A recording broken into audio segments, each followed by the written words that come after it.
बिस्मिल्लाहिर्रहमानिर्रहीम। सैलाब जब भी आता है सिर्फ पानी लेके नहीं आता बल्कि बेशुमार तबाहकारियाँ लेके आता है, चाहे वो इंसानों की बीमारियाँ हों, फसलों की तबाही हो, ज़रख़ेज़ ज़मीनों की तबाही हो या जानवरों की बीमारियों के बारे में हो। आज जानवरों की बहुत अहम तरीन बीमारी जिसमें कि जानवरों गाय भैंस और भेड़ बकरियों के जो पाँव हैं वो गल जाते हैं। पाँव गलने के बाद उनमें रेशा पड़ जाता है, वो सूज जाते हैं, लेमनेस हो जाती है, दूध बेशुमार कम कर जाते हैं। वो वैसे ही बरसात के पानी की वजह से, चारे की कमी की वजह से ऐसा हो जाता है, लेकिन उसमें सबसे पहली जो बीमारी जानवरों को सर लाक है वो है लेमनेस। लेमनेस का क्या मतलब है? जब अक्सर चूँकि हमारे इन दिनों में जो केस आ रहे हैं ज़्यादा, वो हैं पाँव गल गए हैं, बकरियों के पाँव गल गए हैं, गाय के पाँव गल गए हैं, भैंसों के बारे में गल गए। अब ऐसी सूरत हाल में आप अपने घर में कौन सी ऐसी मेडिसिन तैयार करके रख सकते हैं एहतियाती तौर पर कि आप अपने जानवरों के पाँव पर उसको लगा लें, ताकि जानवर जो है वो किसी आने वाली बड़ी जो मुश्किल है उससे वो बच जाए। चलते हैं वीडियो के अगले हिस्से की तरफ। बिस्मिल्लाहिर्रहमानिर्रहीम। मैं हूं डॉक्टर आरिफ, आप देख रहे हैं लाइफस्टाइल हेल्थ चैनल। बारिश चूँकि 6-7 दिनों से शदीद बारिश हो रही है, उसके साथ सैलाब जो है उसकी तबाहकारियाँ भी जो है वो बहुत ज़्यादा हैं।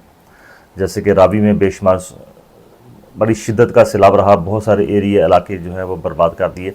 काफ़ी सारे देहात ऐसे हैं जहाँ पर पानी ही पानी है, जानवरों के खड़े होने की जगह बहुत ज़्यादा कम है।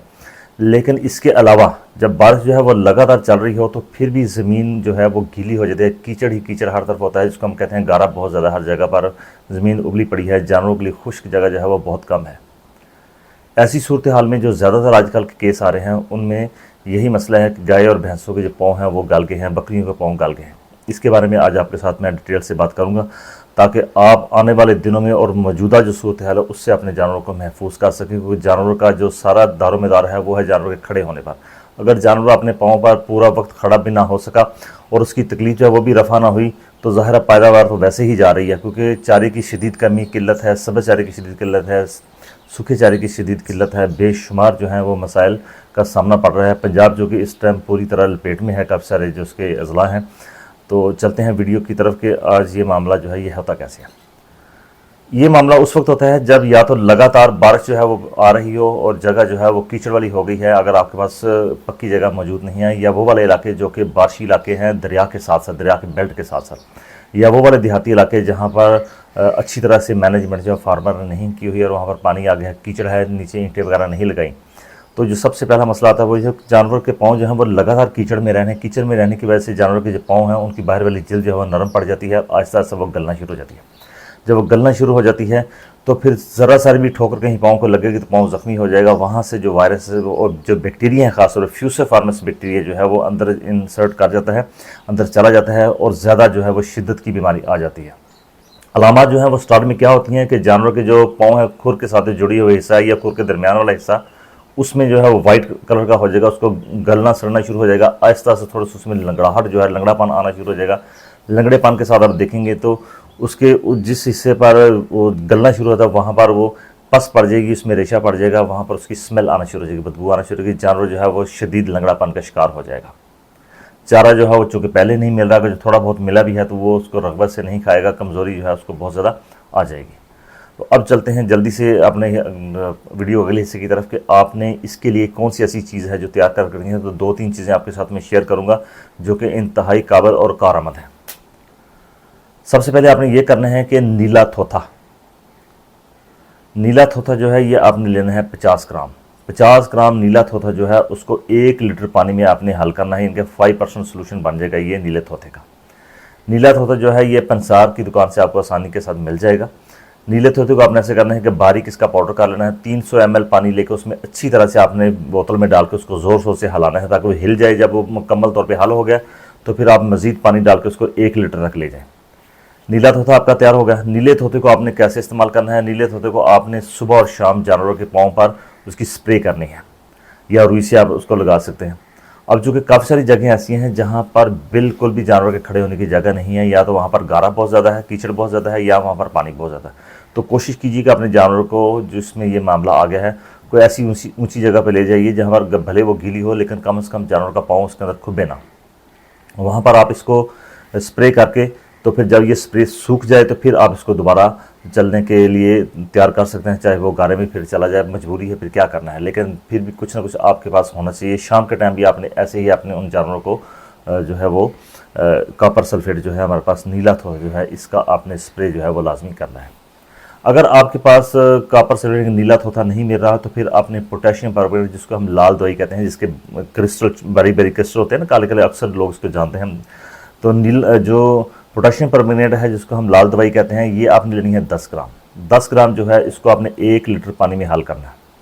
1 लीटर पानी में हल करेंगे तो फिर आपने इसको भी उसी तरह सुबह और शाम जानवर के पाँव पर स्प्रे करनी है, और कोशिश कीजिए कि जानवर जो है वो खुश्क जगह पे खड़ा हो जाए या ऊंची जगह पर उसको ले जाएं, जहां पर चूँकि गारा और कम हो। चूँकि अभी लगातार बारिश हो रही है तो बारिश में चूँकि ये मुमकिन नहीं रहता, लेकिन फिर भी आप कोशिश कर सकते हैं, क्योंकि आपके पास जानवर, इसको आपने बचाने की भरपूर कोशिश करनी है आपने। दूसरा ये है कि अगर आपके पास ये दोनों चीज़ें अवेलेबल नहीं हैं तो फिर आप अपने जानवरों को नीम के पत्ते जो होते हैं वो आप तकरीबन 1 पाव नीम के पत्ते ले लें, 2 लीटर पानी में उनको अच्छी तरह से हल कर लें। जब पानी जो है वो 1 लीटर रह जाए उसको भी आप बोतल में डाल के उसको आप सुबह शाम जानवरों के पाँव पे स्प्रे कर सकते हैं।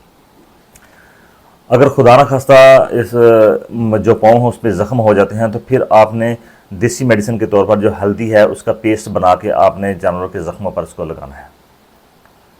अगर शिद्दत मर्ज़ की जो है वो ज़्यादा हो जाती है तो फिर आपने इसका इलाज मुआवजा कैसे करना है। फिर इसके लिए जो अंग्रेज़ी इलाज मुआवजा आपने अपने डॉक्टर से मशवरा करना है, लेकिन आपको मैं एक लाइन दे देता हूँ। उसके लिए आपने injection oxytetracycline LA, oxytetracycline LA जिसमें 200 मिलीग्राम ऑक्सीटेट्रासाइक्लिन 1 ml होता है, ये आपने 10 cc फी 100 किलोग्राम जिस्मानी वजन के लिहाज से इस्तेमाल करना है। ऑक्सीटेट्रासाइक्लिन इंजेक्शन जो है वो 10 ml 100 kg बॉडी वेट जो जिंदा वजन है उसके लिहाज से आपने इसको इस्तेमाल करना है। एक डोज़ आप आज लगाएंगे, 48 घंटे के बाद आपने इसकी दूसरी डोज जो है वो करनी है। तो ये आप इस तरह 4 डोजेज जो है 3 से 4 डोजेज की करेंगे तो जानवर जो है अगर वो शिद्दत में है यानी कि उसकी लंगड़ापन बहुत ज़्यादा हो गया तो फिर वो इंशाल्लाह वो रिकवर हो जाएगा। इसके साथ ही दूसरा एंटीबायोटिक सेफ्टिफर, सेफ्टिफर जो है इसमें आप सिफर है, एक्सीफर है इंजेक्शन, ये आप 10 ml जो है एक बड़े जानवर के लिए इस्तेमाल जो है इसको कर सकते हैं। डोज रेट जो है वो आप अपने वेट से कंसल्ट जो है वो करके लगा सकते हैं। जानवर के लंगड़ेपन के लिए आपने क्या करना है, लंगड़ेपन के लिए आपने जानवर को इंजेक्शन जो है इसमें लॉक्सन है, इसमें फ्लूजिक है इंजेक्शन, वो आप इसमें इस्तेमाल कर सकते हैं। कीटोप्रूफन जो है वो इस्तेमाल कर सकते हैं इसमें। काफ़ी सारे और भी इंजेक्शन पेन किलर जो है वो आपके साथ अवेलेबल है। लॉक्सीविम है इंजेक्शन, आप उसको इस्तेमाल कर सकते हैं। इंजेक्शन को डॉक्टर के मशवरे से आपने ये दोनों चीज़ें जो है वो इस्तेमाल करनी है। एहतियाती तौर पर आपने क्या करना है कि आपके जो ज़्यादा जानवर तो सारे के सारे कीमती होती हैं, चाहे वो बकरी से लेकर भैंस गाय तक हों, आपने इंजेक्शन विटामिन AD3 इसकी एक खुराक जो है वो आपने 10 दिन में एक मरतबा अपने जानवर को लाजमी करवानी है। अगर मैं मिनरल की बात करूँ तो उसमें विटामिन AD और बायोटिन, जिसमें कि विटामिन H बायोटिन मौजूद है। अगर आप ये वाले मिनरल आप देंगे तो आपके जानवरों के जो पाँव हैं वो भी काफ़ी हद तक वो मजबूत हो जाएंगे। लेकिन चूँकि अभी जो किस्म पुरसी की हालत चल रही है तो इसमें ज़ाहिर मशवरत मैं आपको दे सकता हूँ, लेकिन कोशिश कीजिए अपने माल डंगर को आप महफूज कर लीजिए जितना आप कर सकते हैं, क्योंकि सारी की सारी मशवरत हमारे फार्मर की इसी पर टिकी हुई है। वीडियो चुके इन दिनों में काफ़ी सारी जो है वो टाइम गुजर गया, अपलोड नहीं हो सकी। इसकी वजह यही थी कि फ़्लड एरियाज़ में चूँकि एमरजेंसी ड्यूटीज़ जो है वो हम दे रहे हैं, तो वहाँ पर हमें ये वाली चीज़ें सबसे ज़्यादा देखने में नज़र आई हैं। तो कोशिश टाइम निकाल के इसको वीडियो को अपलोड कर रहा हूँ ताकि आप इसको खुद भी देख लें, अपने दूसरे फार्मर भाइयों तक भी कर लें, तो कम से कम इस पर पानी की जो है वो स्प्रे जो है जिसमें नीला होता है वो कर लें। 3-4 जो मैंने बताए हैं आप कुछ भी कर लेंगे तो इंशाल्लाह आपका जानवर इससे बहुत ज़्यादा रिकवर हो जाएगा। बाकी जो है सैलाब की तबाहकारियों के लिहाज से अगली जो वीडियो है वो आपके साथ में शेयर करूंगा कि इन दिनों में आप अपने जानवर को चारे के तौर पर एहतियाती तदाबीर क्या अख्तियार कर सकते हैं, कौन कौन सी बीमारियां हैं जो कि सैलाब ख़त्म होने के बाद जो फूटने का खदशा है तो उनके लिए आपने एहतियाती तौर पर कैसे ज़हनी तौर पर तैयार रहना है।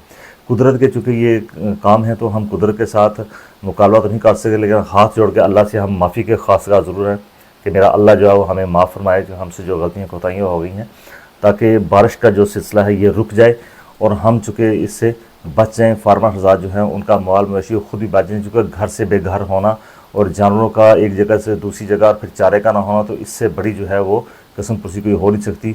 तो फिर मैं यही खास कर अपने अल्लाह से कि अल्लाह हमें माफ़ फरमा दे। आपका बहुत शुक्रिया। आपका कोई सवाल रहता है तो आप मुझसे कमेंट कर सकते हैं, तो इंशाल्लाह मैं आपका इसका जवाब देने की पूरी कोशिश करूँगा। अल्लाह हाफ़िज़।